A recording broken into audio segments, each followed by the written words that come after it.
bayដែលប្រឈមមុខទៅនឹងការគំរាមកំហែងសុវត្ថិភាពផ្ទាល់ខ្លួនក្រោយបង្ហាញផ្ទះជាសាធារណៈអ្វីទៅបាត់ការបង្ហាញផ្ទះរបស់តារាល្បីៗនៅលើបណ្ដាញសង្គមជារឿងធម្មតាទៅហើយនៅក្នុងប្រទេសកម្ពុជាឬថៃ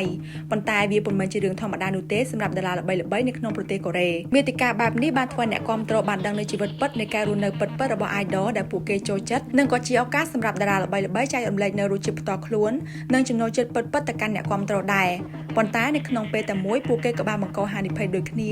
ដែលអាចប៉ះពាល់ដល់សុវត្ថិភាពផ្ទាល់ខ្លួនដោយតារាល្បីៗទាំង5រូបនេះជាគំរូស្រាប់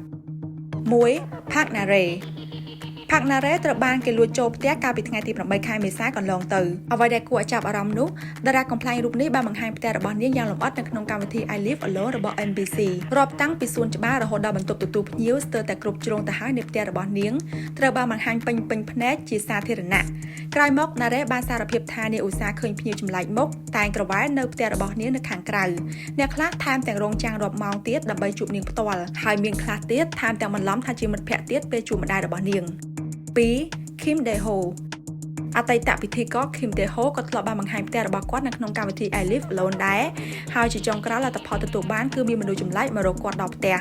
ក្រោយមក Dae-ho ក៏បានសារភាពថាគាត់សម្រាប់ចិត្តត្រូវតែរើចេញពីផ្ទះនោះដោយសារតែមានមនុស្សមកលេងញឹកញាប់ដោយមិនបានអញ្ជើញហើយអ្នកខ្លះថែមទាំងទុកកាបូបនៅមាត់ទ្វាររបស់គាត់ទៀតបន្ទាប់ពីផឹកស្រារួច3 Han Ye-jin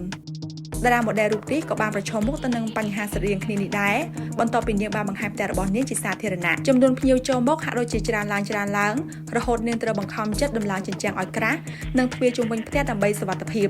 ហើយពេលទប់លេងជាប់ដល់ថ្នាក់នាងបង្ហោះសារសុំចិត្តសូមកុំឲ្យមនុស្សមករកនាងទៀតព្រោះវាពិតជាគួរឲ្យខ្លាចខ្លាំងណាស់4 Lee Hyoriនៅក្នុងឆ្នាំ2017 Lee Hyori និងស្វាមី Lee Seung-sun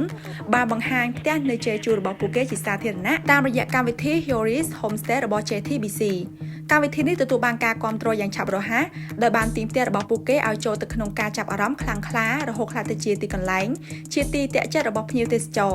អ្នកគាំទ្រតែងតែទៅផ្ទះរបស់នាងដើម្បីថតរូបចុចកណ្ដឹងទ្វារឲ្យលឺរន្ថានឡើងខ្លះទៀតអើតលបមើលតាមជញ្ជាំងទៀតក្រោយមកគូស្នេហ៍ទាំងពីរក៏បានដឹងណាស់ថាពួកគេកំពុងប្រឈមទៅនឹងផលមិនល្អដែលបង្ហាញអាសយដ្ឋានរបស់ពួកគេជាសាធារណៈពួកគេមិនអាចសូម្បីតែដើរចេញក្រៅផ្ទះ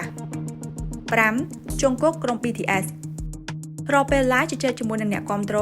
Jungkook តែបង្ហាញផ្ទះរបស់គាត់ជាច្រើនដងជាអកុសលទង្វើនេះក៏បាននាំគាត់ខ្លាចទៅជាជនរងគ្រោះនៃការតាមប្រមាញ់បំណងរបស់ជុងកុកគ្រាន់តែចង់ចែករំលែករបៀបនៃការរស់នៅកន្លែងរស់នៅរបស់លោកជាមួយនឹងអាមីទៅតាមភាពរស់រាយដែលលោកមានប៉ុណ្ណោះ